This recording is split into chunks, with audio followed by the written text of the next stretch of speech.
Okay, before we get to the video, have a look at these clips.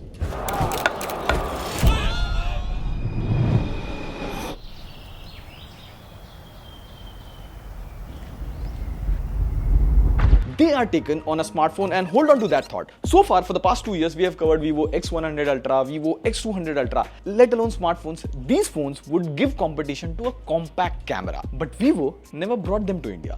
They were always China exclusive, but now, this year, that's changing. This is the all-new X300 Ultra. And on paper, this thing is crazy. It comes with Snapdragon 8 Elite Gen 5, 200 megapixel sensors, new lenses, in fact 2 lenses, even more zoom. There's also new video capabilities, and we didn't want to do this the boring way, like I open a box, tell you the specs. Boring. We took this not one, 2 steps further. The team traveled all around North India. We took this to Rishikesh for that low light Ganga Aarti. We took it to Sanctuary to do wildlife photography. We took it to an RCB IPL match to take photos of Virat Kohli and also the stadium. And if you're a camera enthusiast, you're a creator, you're someone who wants the best smartphone camera, this video is all the testing that you will need to see on the internet. And slowly, if you have seen, we visited Bird Sanctuary last time for the X200 Ultra, Jim Corbett for another Ultra phone. We're trying to raise the bar of smartphone videos in India. Like for the team's effort, Pratik, TechWiser, let's click and go. It doesn't make clicking sound.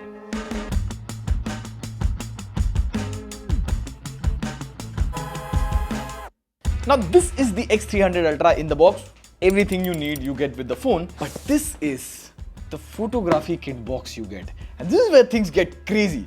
So first, you get these 2 telephoto extenders, a 200mm and a massive 400mm teleconverter lens for those crazy zoom shots. And then there's this camera grip which makes it feel like you're holding a DSLR. You also get this special case which lets you mount all the accessories, lenses and all of it. These are all the rings that you get. One of them lets you attach filters as well. You also get a tripod mount to support the setup when it gets really heavy, and a camera strap.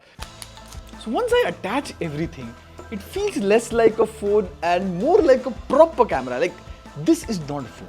I repeat, this is not a phone. Now, before we get to the camera part, once you see the X300 Ultra from the box, it looks very similar to the X300 Pro. But the moment you see it from the side, oh my god, just look at the difference. By the way, this video is made in collaboration with Snapdragon, but the observations are based on our testing. The camera bump is so big on the X300 Ultra. Like, if I keep the iPhone Air here, the camera bump alone is thicker than the iPhone Air. Not just that, surprisingly, if I keep the phone like this over here, just from the camera island, it can hang like this. This is huge. In my usage, when I had to take out the phone from the pocket, I just grabbed it by the camera bump and took it out. Now, if you look closely, the camera module has this red accent ring around it. Now, this color here is Eclipse Black. There's also another option, Victory Green. It has a 2-tone glass back. The Eclipse Black color here has a fiberglass back. Now, the moment you hold the Ultra in your hands, you would be amazed to how light it feels. Like, on paper, this thing is 237 grams, which is not light. But the weight distribution is so good, like while using the phone, I didn't feel that it would slip out of my hand. It is not at all top heavy. Like, if I keep the phone like this on my finger, see, the phone stays perfectly balanced, just like life. Now, what's interesting here is, even after packing in all of this, it still comes with IP68 and IP69 rating. So even in rain or rough conditions, it can handle all of that. Now, we'll not make you wait till the end. We'll directly jump onto the cameras. The X300 Ultra this year comes with a triple camera setup. In fact, the main sensor this year is a 200 megapixel Sony sensor. And this is Sony's first 200 megapixel sensor. And the X300 Ultra is the first phone in the world to launch with this camera sensor. And again, the telephoto camera is also a 200 megapixel sensor. Not just that, even the ultra wide angle camera here, it is, by the way, the largest camera sensor used in an ultra wide. And the moment I open the camera app, there's one difference that I noticed. The vivo X300 Ultra's 1x default photos come in 35mm. Like, other flagships shoot at 23mm. Now I know what you're thinking, Pratik, why does this even matter? See, there is one advantage to 35mm. Human eyes see people at 35mm equivalent. 23mm is a wider frame. I'll just keep 23mm and 35mm photos side by side, and you can see in 23mm, the person looks a bit wider due to perspective. 35mm is how you see people, and it's the most popular focal length in cameras.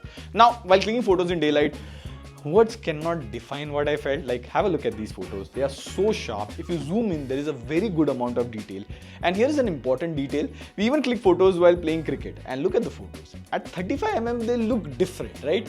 Also, this photo was taken in snapshot mode, so when you have to click picture of a fast moving object, it's usually not easy on smartphones or even cameras. But the X300 Ultra does it so nicely, like you can clearly see the ball and the motion.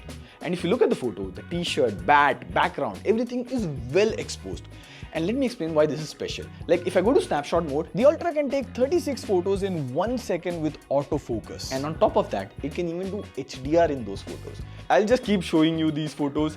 You not only see the motion, but they are also well exposed. You can see the sharpness as well. So the real reason to make it possible is Snapdragon 8 Elite Gen 5. So the ISP on the Snapdragon chip can now handle photos and processing parallelly.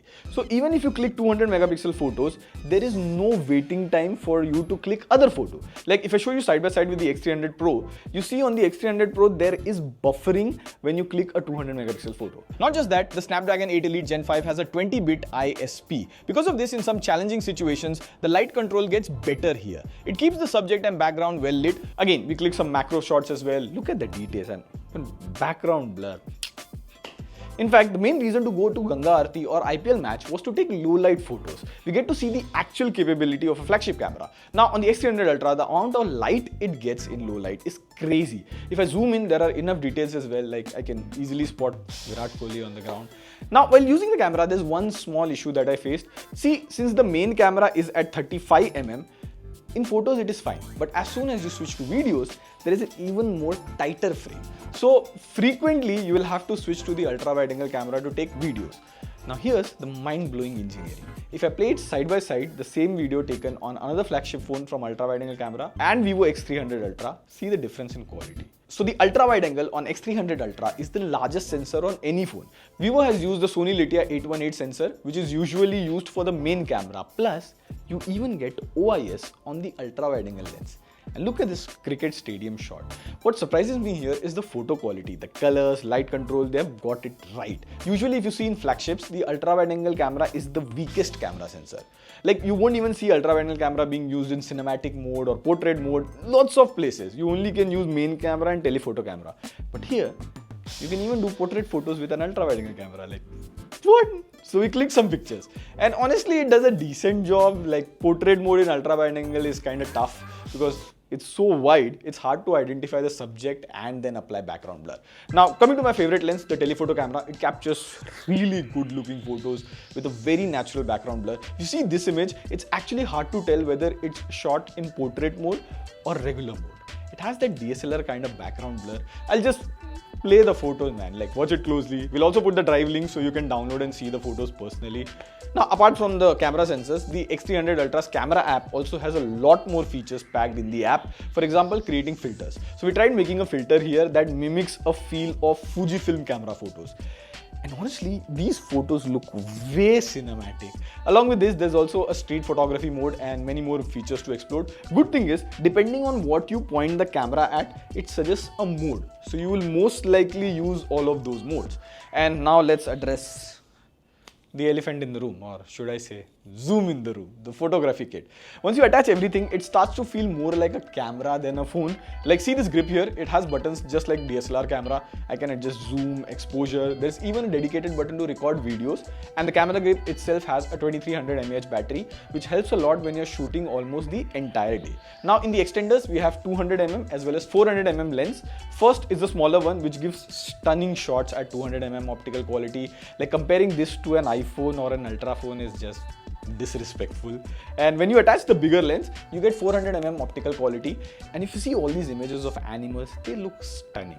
Like this image of the deer, it looks very cinematic. And this image of the king of the jungle, the details are really good. Even the zoom shots are quite detailed.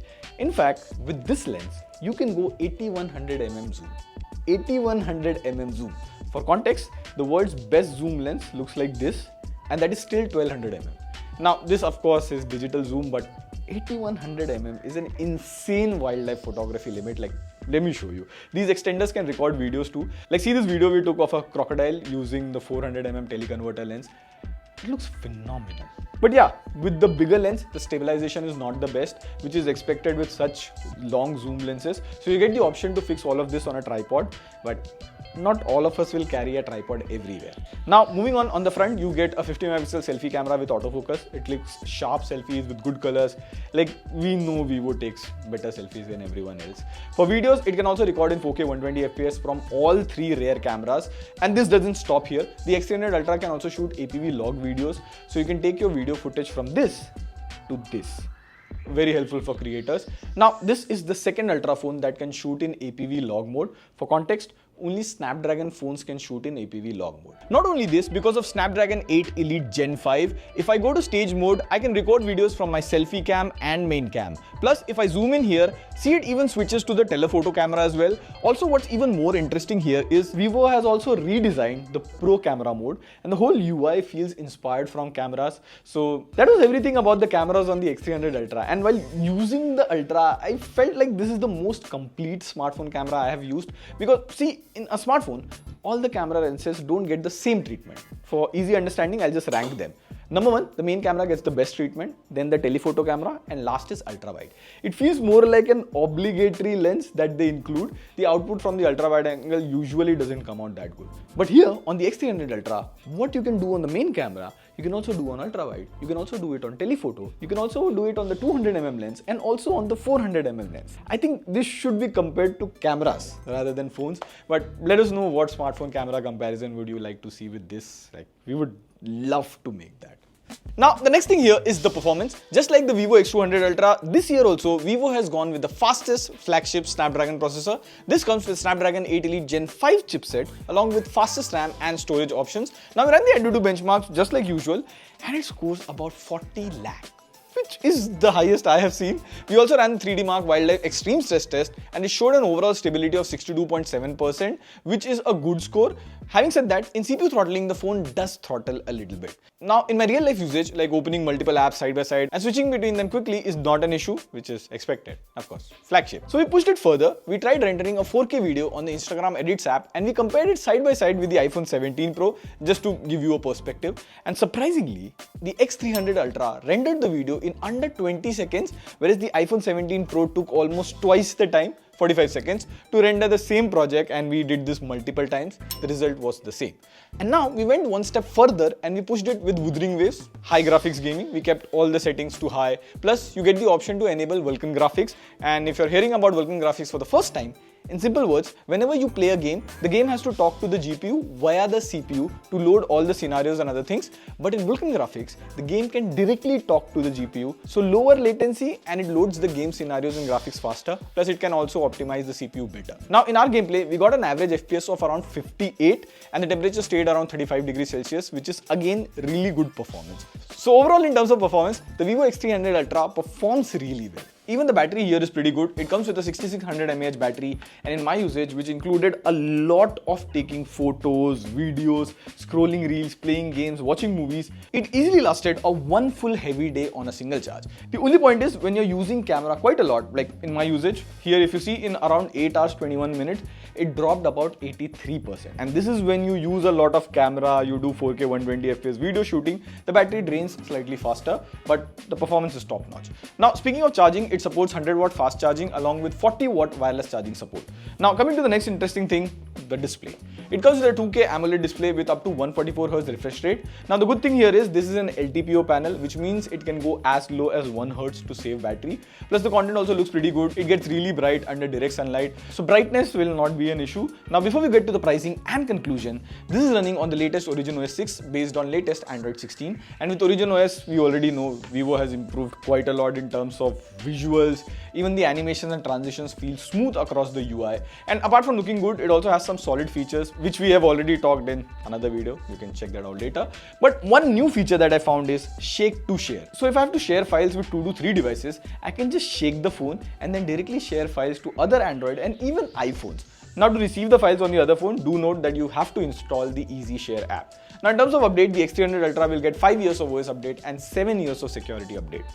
So that was all about the vivo X300 Ultra. And what's the conclusion here? See, here's the thing. Vivo, for the first time in India, has gone with a flagship Snapdragon processor. Before that, they always launched phone with a non-Snapdragon processor. And they always do Snapdragon on their Ultra phones, and let it be performance or the camera, they are at a different level. What I believe is comparing to an iPhone or a Samsung Ultra would not do justice, and some phones are not for selling in big numbers, but just to show you how far innovation has come. And this one is for someone who wants the best camera phone out there. The kind of hardware you're getting here, the default 1x shots at 35mm, the telephoto, the extender, this feels less like a smartphone and more like a proper camera system. And the results clearly show that. Now yes, there are a few things that could be improved, like this is an Ultra phone, so you expect everything to be top notch. But when you click pictures on apps like Instagram or Snapchat, they don't look the same as you get the results from the Vivo's camera app, which is something Vivo fixes later on. If you're a camera enthusiast creator, this is the best camera phone you can get in India, and of course, it also costs a lot of money. Like this is the pricing, and then you would say, Pratik, I'll buy a camera at that price.